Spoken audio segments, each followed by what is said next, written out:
Hey, my name is Jason Schaefer. This is my 1929 Ford called the Chicken Coupe, and this is my co-pilot, Angel. The Chicken Coupe I've had since 1993. I got it, I was a young airman in the Air Force. My kids were basically, just right before I got my kids, I hauled my wife to the hospital the night that my first son was born in this car. So I raised them up in a rumble seat. It's a big part of my life, you know. I never tried to make the car fancy. I just enjoyed going fast and driving it to work, driving it from Tennessee to Florida, driving it.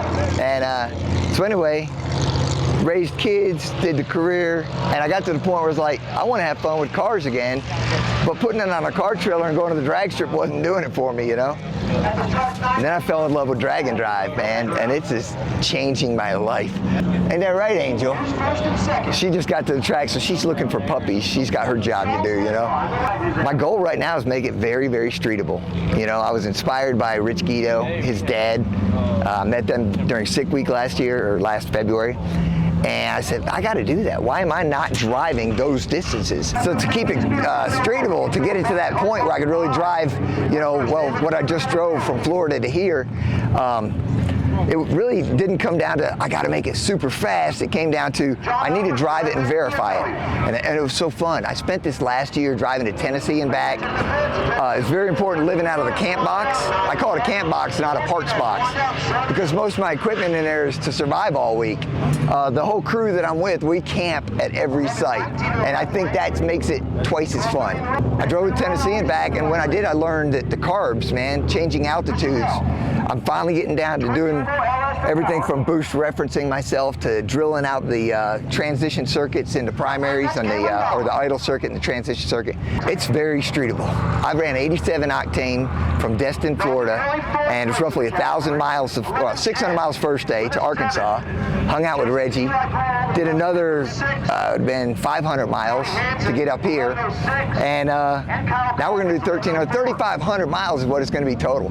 I mean, I never thought I'd have it so streetable, but it's super exciting for me. In the future, when I know that I got it right, I'm going to be swapping pulleys, putting the good gas in it. We're going to get some numbers out of it. But right now, I just got to tighten the car up a little bit more. And hopefully by Sick Week, you know, or at least by this race next year, then it'll be a little faster. People ask me, why would you do that? Why are you beating yourself up? Why do you have a car? It's for driving, you know? Cars aren't to look at. This right here, this is my bragging right. I've become friends with every one of these little trophies, man. They sacrificed their life so that I could do what I'm doing. You know, people are like, I'm gonna take it to a car show in about 2 weeks. I run a car show at our local little church, and this is what I'm showing off. I don't need to show off a trophy from Rocky Mountain Raceway. I want to survive and show this off, but a trophy would be nice. So the engine itself is mismatched. There's a bunch of cheap parts I got used. Heads were Chinese, Patriot heads from the 90s. The cam was the same thing. It was a first generation comp cam roller. So what it comes down to is about, I don't even know, probably 7.7 to 1. Very low compression.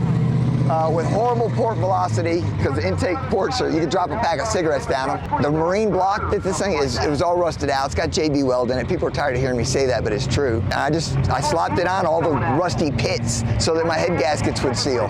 Then I had to add a little bit of a leak stopper once I got it fired up. But I'm almost at 6,000 miles on this motor. Between the forged pistons, the correct tolerances, and paying a lot of attention to what I do, you know, I'm a firm believer that tolerances are a whole lot more than how much money you spend. So I got it very safe. It's got kind of the street car or show car tune on it. And right now my AFR is always very, very safe. I just went down the track. Well, I've gone down the track and run mid-10s with it when I'm seeing, you know, 11s on the gauge. So it's very, very safe. And that's why I feel confident putting 87 octane in it. You know, a lot of people have noticed, you know, I'm bringing the dog and they're like, oh, it's so cool. That must be great to bring your dog on a race week or any drag and drive. And what I found is it's a lot harder than I thought it was going to be. The noise was the biggest, so I built an exhaust system actually years ago that goes out the back. I had to add baffles, had to keep them all quick disconnect. And so you got V-band clamps and you got one nut inside to pull the baffle. This drive, here's what I learned. Carbon monoxide was still getting in the car. I I don't care if I kill my brain cells, but I got to keep my co-pilot's brain alive. So I built these ugly. Made it from Florida to Georgia. Got to give credit to Scott Guthrie. We built these turnouts right here, and how hideous is that, man? But they work. All it does is blows it out, and we get no carbon monoxide in the car. Second thing, I had one dog bed in here. Well, I just doubled it up and put ice in the middle. So what I have is an intercooled dog bed. So, Kyle Williams from Boosted Lifestyle gave me a sticker. So this is official Boosted Lifestyle Turbo Fan intercooled dog bed. As far as car trailer or pull behind trailer or however you pack all your gear, that is, I think, one of the key elements that makes this fun instead of stressful. I spent most of my time this year working on this trailer. I added 4 boxes and everything is easy accessible. So most guys, you got 15 things you got to move to get to one thing. I said, I don't want that. Built tire racks and spare tire racks, and I built a kitchen box on the back. It's got a charging station in it. I got 1 box for camp gear, 1 box for safety equipment, clothes, holly box, parts, tools, and dog food. And that's it, man. I drove it to Tennessee and back, lived out of it for a week. I was like, got this. As far as wrapping this up, man, I'm telling you, if you're out there and you're thinking, I want to do a drag and drive, my advice is to keep it simple, at least the first time.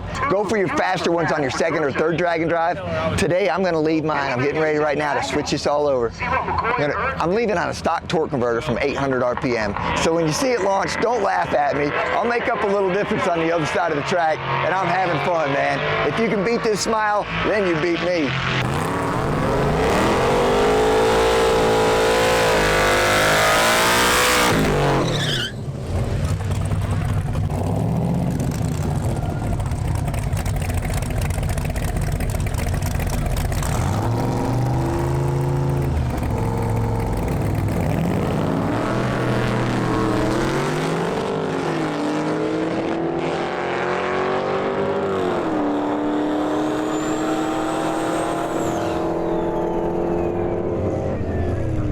So providing that I survive this thing, because I still do have, I don't know, 1,500 or so miles to get back home. A little bit more than that, actually. I got something planned for September. You guys are going to see, not the chicken coop, but you're going to see me and Angel again, because I will be riding in a special project called Chair Force One. And Chris Robertson, I'm talking about you, brother. Chris is my buddy we were young airmen in the military, early 90s, okay? We used to drag race together, and Chris was involved in a horrible accident probably 15 years ago. And so anyway, he's paralyzed. He does have full use of one arm, partial use of one, and Chris is die hard, man. He's like, Jason, I got to get back into racing. So I want to thank everybody who sponsored and kind of helped him out along the way. I'm going to be out there.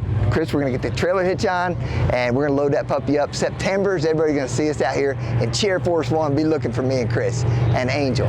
Love you guys. Thanks, man.